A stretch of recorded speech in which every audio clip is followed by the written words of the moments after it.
Hello friends, welcome to प्रिया की पाठशाला। I hope आप सब अच्छे होंगे। तो हम पढ़ रहे हैं डीएलएड थर्ड सेमेस्टर की मैथ, जिसमें हम ज्योमेट्री पढ़ रहे हैं। ठीक है, तो ज्योमेट्री की हमने 3 क्लासें ले ली है। आज ये हमारी चौथी क्लास है, जिसमें हम क्या पढ़ रहे हैं? सर्कल। ठीक है, सर्कल यानी वृत्त पढ़ रहे हैं। तो हमने वृत्त के बारे में सब कुछ जान लिया। वृत्त क्या होता है, वृत्त में परिधि या फिर त्रिज्या, जितनी भी चीजें होती हैं हमने सब जान लिया। हमने चक्रीय चतुर्भुज जाना और चक्रीय चतुर्भुज पे आधारित 2 प्रमेय भी पढ़ लिए। ठीक है, तो आज ये हमारा तीसरा प्रमेय हम पढ़ेंगे। ठीक, तो प्रमेय क्या करना है, आपको याद कर लेना है। इस पे सवाल भी आएगा और एग्जाम में सीधे सीधे भी पूछ लेगा। तो आप क्या करिए, जितने भी प्रमेय हम लिखा रहे हैं आप उसको बस अच्छे से याद कर लीजिए। ठीक है, तो चलिए देखते हैं। तो ये हमारी ज्योमेट्री की कौन सी क्लास है? चौथी क्लास। ठीक, तो देखिए प्रमेय तीसरा क्या कहता है, किसी समतल में स्थित 2 बिंदु से अनंत वृत्त खींचे जा सकते हैं। क्या कह रहा है, किसी समतल पर, मान लीजिए ये समतल है, स्थित 2 बिंदु से अनंत वृत्त खींचे जा सकते। मतलब इस 2 बिंदु को मिलाकर अगर आप वृत्त बनाएंगे तो बहुत से वृत्त खींचे जा सकते हैं। ठीक है, 1-2 नहीं बल्कि कितने अनंत वृत्त आप इस पे बना सकते हैं। ठीक है, तो इसको क्या करिए, आप सीधा सीधा याद कर लीजिए। एग्जाम में क्वेश्चन कैसे आएगा, किसी समतल में स्थित 2 बिंदु से कितनी वृत्त खींचे जा सकते हैं या फिर कितने वृत्त बनाए जा सकते हैं। तो आप क्या लिखेंगे, तो अनंत। ठीक है, तो अनंत वृत्त बनाए जा सकते हैं या फिर खींचे जा सकते हैं। ठीक है, तो दूसरा क्या है, प्रमेय चौथा, वृत्त की परिधि पर किसी बिंदु से खींची गई स्पर्श रेखा। तो परिधि आपको पता है, परिधि क्या होता है, ये पूरा किनारे किनारे किनारे किनारे वाला पार्ट। ठीक है, परिधि पर किसी बिंदु से खींची गई स्पर्श रेखा। हमने स्पर्श रेखा भी बताया था, क्या होता है, जो वृत्त को स्पर्श करती हुई जाती है। उसी बिंदु से खींची गई त्रिज्या भी आपको बताए हैं। ठीक है, क्या होता है, जो केंद्र से परिधि को मिलाती है, एक दूसरे पर लंबवत होती है। ठीक, तो हमें इसमें क्या करना है, ये समझने से पहले ये जो मेन दिख रहा है शब्द, इसको जानना है। तो परिधि पहले देख लीजिए, परिधि क्या होता है, ये पूरा किनारे किनारे वाला। स्पर्श रेखा क्या होती है, जो वृत्त को छू के जाती है। ठीक है, एक बिंदु पर टच कर लेती है। और त्रिज्या क्या होती है, केंद्र से परिधि तक की दूरी। ठीक, और लंबवत मतलब क्या होता है, लंबवत मतलब, जब लंबवत की बात करें तो इसका मतलब ये ऐसे सीधी लाइन, और इसका मतलब होता है 90 अंश। ठीक है, तो लंबवत मतलब क्या होता है, 90 अंश। तो देखिए अब समझिए, वृत्त की परिधि पर किसी बिंदु से खींची गई स्पर्श रेखा, वृत्त है, ये वृत्त है पूरा ना।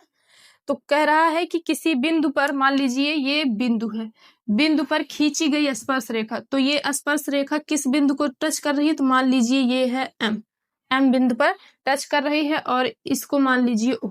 ठीक, तो क्या कर रही है, एम बिंदु पर टच कर रही है ना। तो वही बोला है कि परिधि पर किसी बिंदु से खींची गई स्पर्श रेखा और उसी बिंदु से खींची गई त्रिज्या एक दूसरे पर लंबवत होती है। तो ये बिंदु है, इसी बिंदु से स्पर्श रेखा गई है, और इसी बिंदु से जो ये त्रिज्या खींची गई है, ये क्या है, ये एक दूसरे पर लंबवत है। लंबवत मतलब 90 अंश। ठीक है, तो क्या होता है, याद रखिएगा, एग्जाम में अगर आ जाए कि वृत्त की परिधि पर किसी बिंदु से खींची गई स्पर्श रेखा और उसी बिंदु से खींची गई त्रिज्या एक दूसरे पर क्या होती है, तो आप कहेंगे लंबवत होती है, मतलब 90 अंश का कोण बनाती है। ठीक है, तो ये दोनों चीजें आपको क्या करना है, बस सीधे सीधे याद कर लेना है। ठीक, अभी आगे जो हम बताएंगे प्रमेय, उस पे आपको सवाल आते हैं, इसको आपको बस ऐसे याद कर लेना है। प्रमेय तीसरा है, किसी समतल में स्थित 2 बिंदु से अनंत वृत्त बनाए जा सकते हैं, खींचे जा सकते हैं। या फिर प्रमेय चौथा क्या है, वृत्त की परिधि पर किसी बिंदु से खींची गई स्पर्श रेखा, मतलब जिस बिंदु से स्पर्श रेखा गई है उसी बिंदु से अगर आप त्रिज्या खींचेंगे तो वो क्या होगी, एक दूसरे पर लंबवत, यानी दोनों मिलकर क्या करेंगे, 90 अंश का कोण बना लेंगे। ठीक है, कहीं भी जरूरी नहीं कि यही मान लीजिए स्पर्श रेखा ऐसे गई, ठीक, ये देखिए ऐसे चली गई और इस बिंदु को टच की है।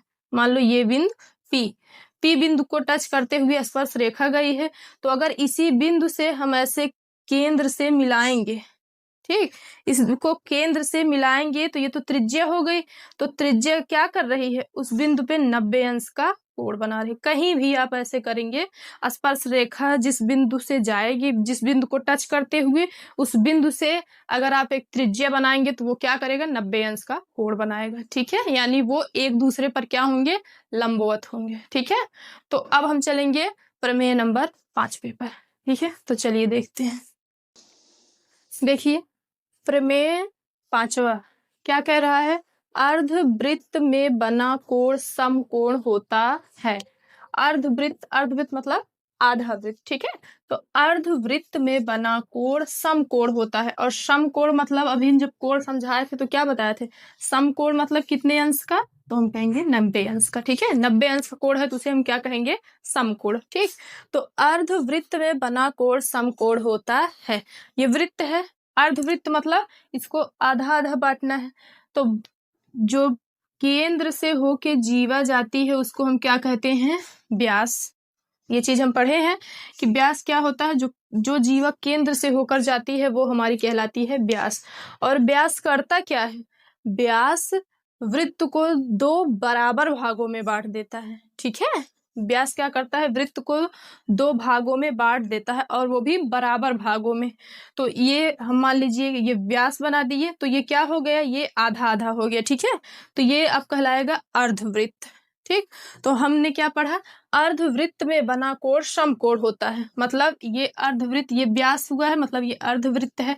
अब इस पे जो भी कोण बनेगा, जितने भी कोण बनेंगे वो क्या होंगे, तो हम कहेंगे वो होंगे समकोण। ये क्या है, तो हम कहेंगे 90 अंश का कोण। कहीं भी बना लो, ये देखो यहां से अगर हम ऐसे बना ले रहे हैं तो भी ये हमारा क्या है, समकोण।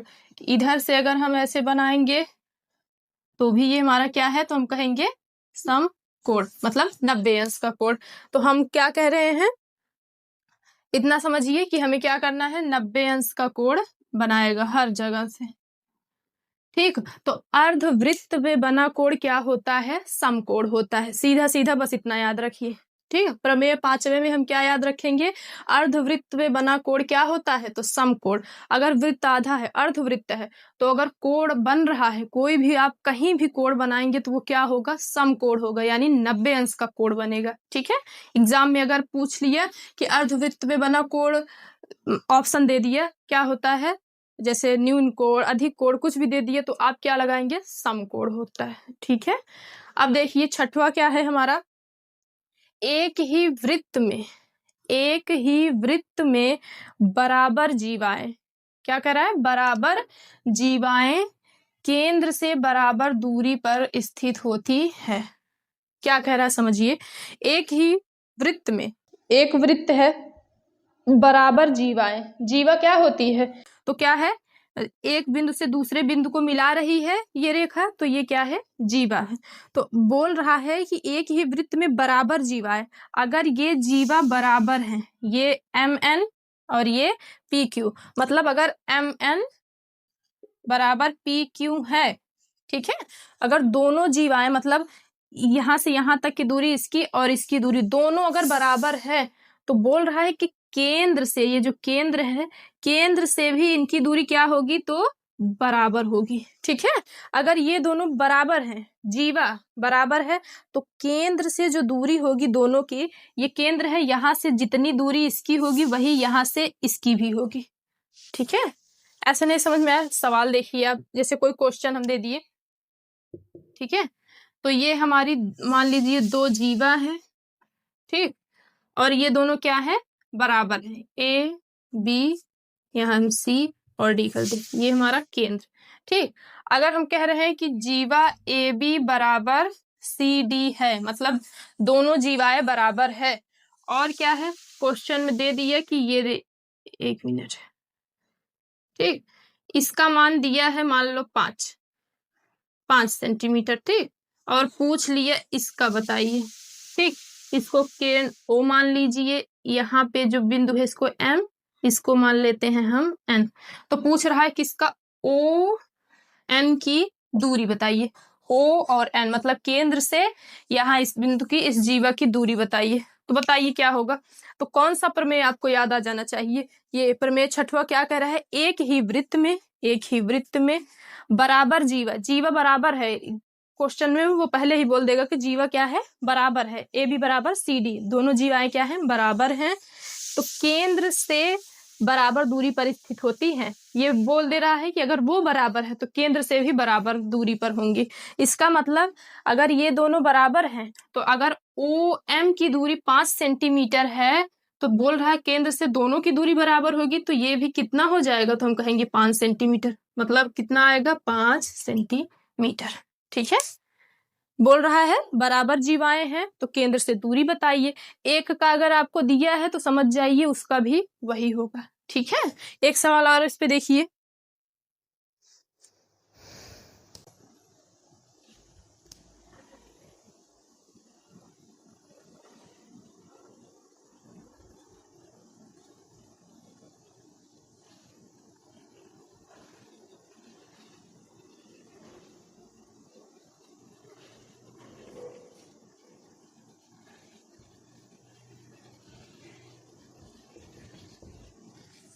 अब ये वाला पूछ लिए, बताओ, अब इसको बताओ। ठीक, ये सवाल देखिए तो क्या होगा, देखिए ए बी बराबर वो दिया है 20 सेंटीमीटर। ठीक, और दूरी भी दोनों को दी है, मतलब दूरी क्या है, समान है।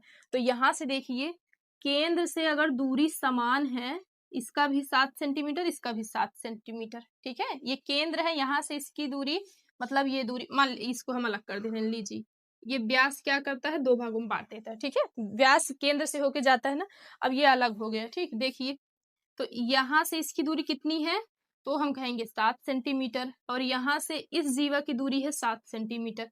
मतलब इनकी दूरी बराबर है। ये बोला है कि केंद्र से दूरी बराबर तभी होगी जब जीवा बराबर होगी। ठीक है, तो केंद्र से दूरी बराबर है, दोनों की दूरी बराबर है, इसका मतलब ये भी तो बराबर है, जीवा भी बराबर होगी, तभी तो दोनों की दूरी बराबर है। तो हम कहेंगे अगर ए बी 20 सेंटीमीटर है तो सी और डी कितना होगा, तो हम कहेंगे ये भी हमारा 20 सेंटीमीटर ही होगा। तो यहाँ कितना आएगा, 20 सेंटीमीटर। ठीक, तो एक दे देगा चाहे जो पूछ लेगा। ठीक, अगर आपको ये दोनों बराबर दिया है, केंद्र से इसकी दूरी मान लो कुछ भी दे दिए 5 सेंटीमीटर और इसकी भी 5 सेंटीमीटर, तो आप तुरंत दिमाग लगाना, केंद्र से अगर दूरी बराबर है तो जीवा भी तो बराबर होंगी, तभी तो बराबर है। तो जो उसका दिया रहेगा वही हम इसका लिख देंगे। या फिर अगर इसका दिया है, इसका 20 सेंटीमीटर दिया है, ठीक, 20 सेंटीमीटर दिया है और हमसे पूछ लिया एक का दे के बोला इसका बताओ, तो अगर जितना वो होगा उतना ये भी होगा। कब, जब इनकी दूरी बराबर होगी। तो याद रखिए, हमको बस इतना याद रखना है कि एक ही वृत्त में 2 जीवा अगर रहेंगी और वो भी बराबर रहेंगी, जीवा बराबर है तो केंद्र से दोनों जीवाओं की दूरी भी बराबर होगी। ठीक है, तो ये है हमारा छठवां प्रमेय। अब हम आगे बढ़ेंगे, 2 प्रमेय जो और पढ़ेंगे वो हमारा सबसे इम्पोर्टेंट है क्योंकि सवाल उसी पे ही बनते हैं। ठीक, तो चलिए देखिए प्रमेय 7वां क्या कह रहा है, वृत्त के केंद्र से जीवा पर डाला गया लंब, लंब मतलब सीधी लाइन उस पे पड़ेगी, मतलब 90 अंश का कोण बनाएगा। ठीक है, तो लंब जीवा को समद्विभाजित करता है। समद्विभाजित मतलब समद्विभाजित, सम मतलब क्या होता है, समान, द्विभाजित मतलब 2 भागों में। ठीक है, समान भागों में बांटता है, 2 भागों में बांटता है, पर कैसे, बराबर बराबर। ठीक, तो क्या कर रहा है, वृत्त के केंद्र से, तो ये हमारा वृत्त है और वृत्त का केंद्र क्या है, ये है।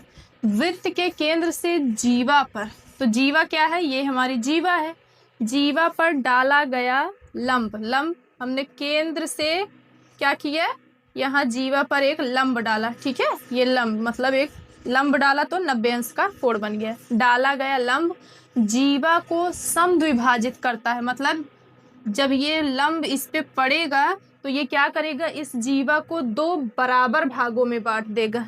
ठीक, तो इधर की दूरी और इधर की दूरी क्या होगी, बराबर होगी, तो 2 भाग बराबर भागों में बांटेगा कौन? तो वृत्त पे जो जीवा पर केंद्र से लंब पड़ेगा। ठीक है, तो कह रहा है कि वृत्त के केंद्र से जीवा पर डाला गया लंब जीवा को क्या करता है? 2 बराबर भागों में बांट देता है। ठीक, तो ये है सवाल। देखिए, अगर मान लीजिए इस पे आ गया क्वेश्चन है कि बताइए, देखिए ए बी हमारी क्या है? जीवा है। ठीक, ए बी जीवा है और इस जीवा की दूरी कितना दिया है? तो हम कहेंगे ये है 10 सेंटीमीटर। ठीक है, ये इसकी कितनी लंबाई दी है? तो हम कहेंगे 10 सेंटीमीटर है। तो अब क्या कह रहा है? तो जो केंद्र से जीवा पर लंब डाला है, और अब क्या पूछ रहा है कि एम की दूरी बताइए और एम बी। ठीक है, इतने और इतने का बताना है। तो क्या याद रखेंगे? हमेशा याद रखेंगे कि वृत्त के केंद्र से जीवा पर, अब जीवा कहीं भी जरूरी नहीं सीधा सीधा है, यहाँ भी कहीं अगर आप जीवा बना रहे हैं, अगर केंद्र से उस पर ऐसे लंब डालेंगे तो भी वो उसको 2 बराबर भागों में बांट देगा। ठीक है, तो कहीं भी जीवा पर अगर केंद्र से हम लंब डालेंगे, ठीक है, तो वो क्या करेगी? जीवा को 2 बराबर भागों में बांट देगी।